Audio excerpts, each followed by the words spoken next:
Hello again and welcome to another Warhammer 40k Mordy and Glory video. Today's episode is going to be another quick tip tactica.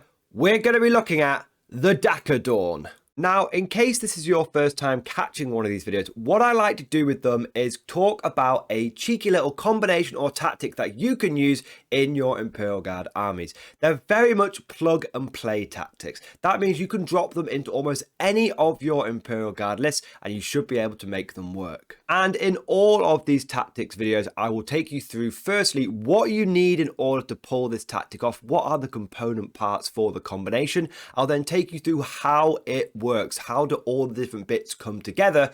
And then we'll talk about the end result. What will this deliver on the battlefield? So now you know what to expect. Let's stop waffling, crack on with today's episode and dive straight into the video. So the first thing that you're going to need to make the Rogal Dorn tactic is a Rogal Dorn battle tank. The Rogal Dorn is the new mainline tank of the Imperial Guard, and it is a valuable addition to our armoured pool. It's bigger, it's chunkier, it's tougher, and it comes with a hell of a lot of firepower.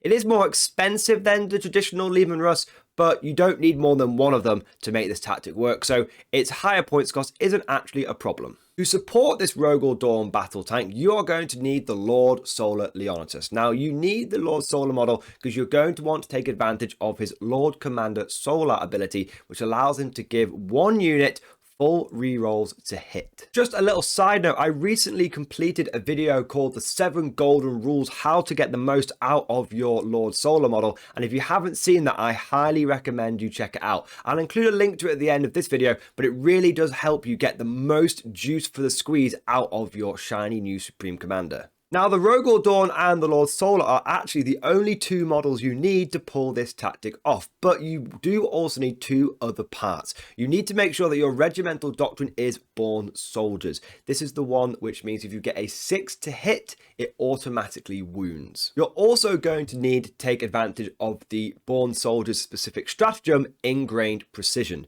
Now, how Ingrained Precision works is for one command point, you can put it on a single unit in your army that has the Born Soldiers keyword, and it means that instead of a 6 to hit auto wounding, it means that a 5 or 6 to hit auto wounds. And that is it. It's fairly straightforward. Two models, a regimental doctrine, and a single stratagem is all you need to get the Rogal Dorn tactic on the way. So now let's take a look at how it all works. Okay, so the first thing that you need to do is make sure that your Rogal Dorn has got the right loadout. Starting with that turret weapon, you're going to need to make sure your Rogal Dorn has got the oppressor cannon with coaxial autocannon. The reason we're going for this over the twin battle cannon is we want reliability. The twin battle cannon fires 2d6 shots, which means that it does have the potential to get 12 shots, but it also means it has potential to only get 2 shots. And what we want is reliability. In contrast to this, the oppressor cannon has d6 plus 3 shots.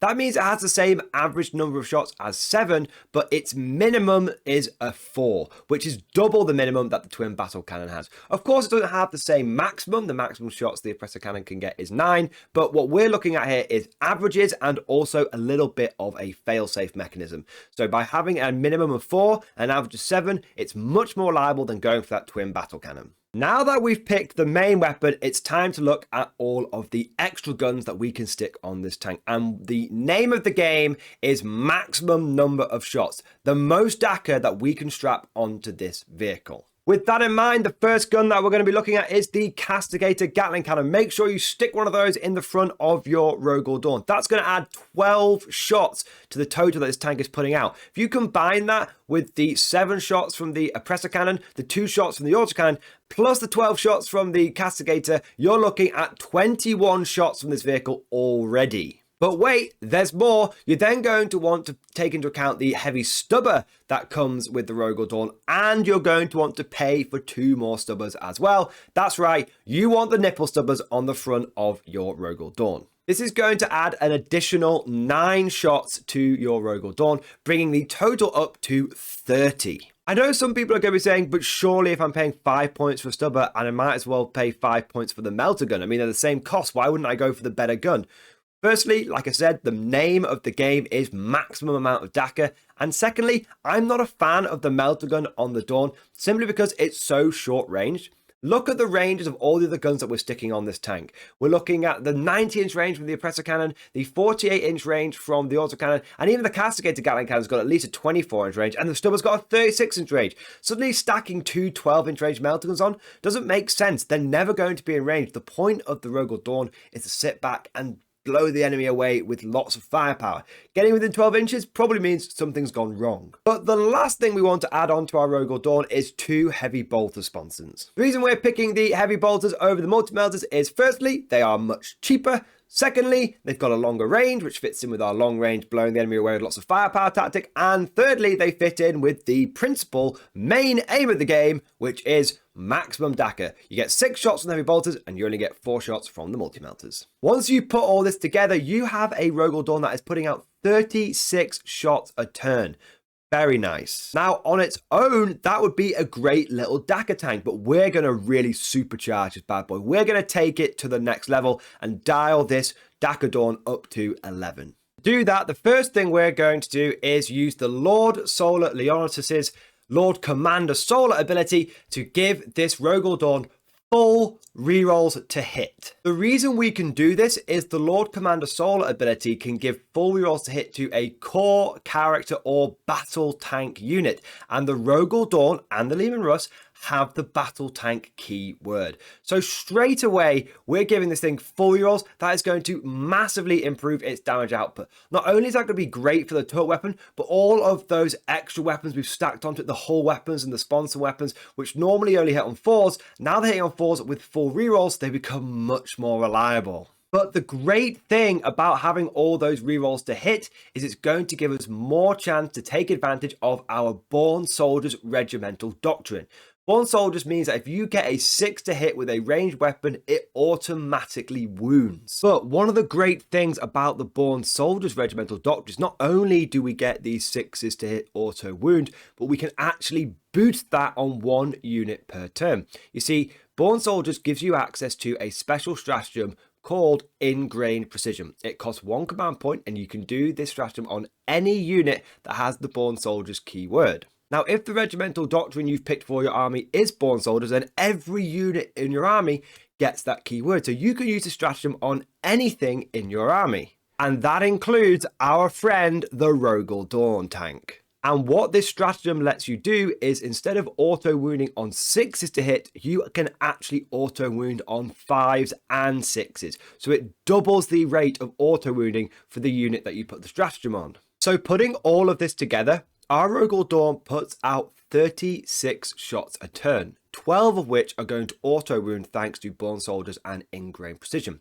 But then we get to reroll our misses, which should give us another 6 auto wounds on top of this. That's 18 auto wounds, and we've not even taken into account all of the hits that just hit normally and then get to roll their wound rolls. This is an incredible amount of firepower. 18 auto wounds plus all the extra regular ones means that you can throw this into almost any unit in the game and you're going to tear a chunk out of it. What you've got to remember is the vast majority of those shots as well are going to have some kind of AP value. Out of the 36 shots, only the 9 heavy stubber shots have no AP value. Everything else is either AP 1 or higher. And with the rumours that Armour of Contempt is going the way of the dodo, all of those AP -1 or better shots are going to really tear a chunk out of almost anything in the game. And what's also great is because the majority of the damage coming from this thing is auto wounds, you can literally target anything in the game with them. You could auto wound knights, you can auto wound grots, it doesn't matter. Auto wounds with an AP value means that you're going straight onto the enemy's armor save and you're going to start doing some serious damage to them. And that's it. That's how you can put together a Rogal Dorn and have a tank that can put out a hell of a lot of firepower. There is actually a couple of extra little bits you can do if you really want to squeeze the most out of this combination. The first thing you can do is you can give the Rogal Dorn the meticulous calibrated tank gaze, which will allow it to ignore cover when it's shooting at its opponents. That is actually a really good extra thing you can pile on top of this thing because the majority of the firepower is going to be AP -1. If your opponent's in cover, it kind of negates your AP value. If you've got meticulous calibrator, no AP, no Arm Contempt, you are going to start shredding everything out there. The other thing I want to mention is how you can make your Rogal Dorn more durable. This kind of combination is quickly going to start drawing some serious counter firepower from your opponent. It's going to make your Rogal Dorn a high priority target for your opponent to try and kill. To try and reduce the likelihood of the Rogal Dorn getting knocked out of action, one of the things you can add to your list is a Tech Priest Engine Seer.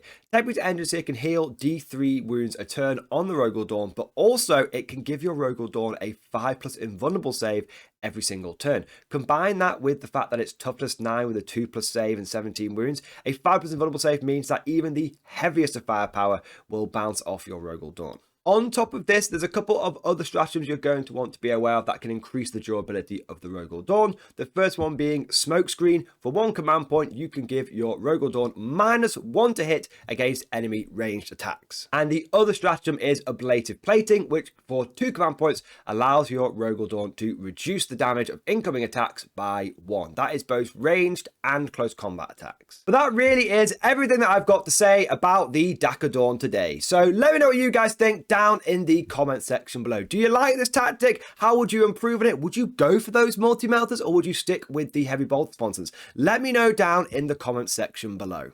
Don't forget to smash that like button like it's a big titty Eldar girlfriend, and also subscribe to make sure you never miss an episode. If you really enjoyed today's video, then please consider becoming a channel member or Patreon supporter. One of the big perks for becoming a supporter is you gain access to the Mordian Glory Discord, which is an online community with over 800 active members. It's always popping off in the MG Discord. There's always someone to talk about tactics, memes, painting, hobbying. Everything is always going on. And we've also got a lot of experienced players in there. So it's a great resource if you're looking to chat with other people about how you can improve your game.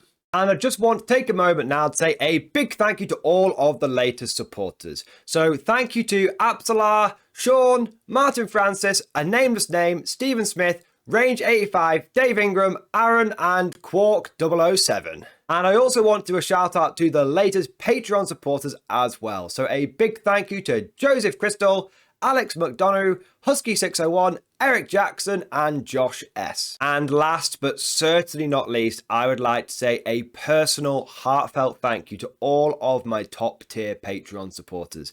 These are the War Masters, the people that have truly gone above and beyond the Call of Duty. So a massive thank you and an 07 to Bonbon Vert, Phil French, Ross Miller, Tekwal, Alex Dengal, John Stubbs, Nick Walsh, Sulfish Trombone, Diesel Fox, Tom Sutton, and of course, Sly Varney, the one-man Super Chat Army. Thank you so much, guys, for your very generous support. It makes a huge difference, and it is a big part of how I'm able to do Mordian Glory full-time. So, honestly, just thank you so much. I hope you've all enjoyed today's video. Thank you for watching, and of course, as always, I'll see you guys next time.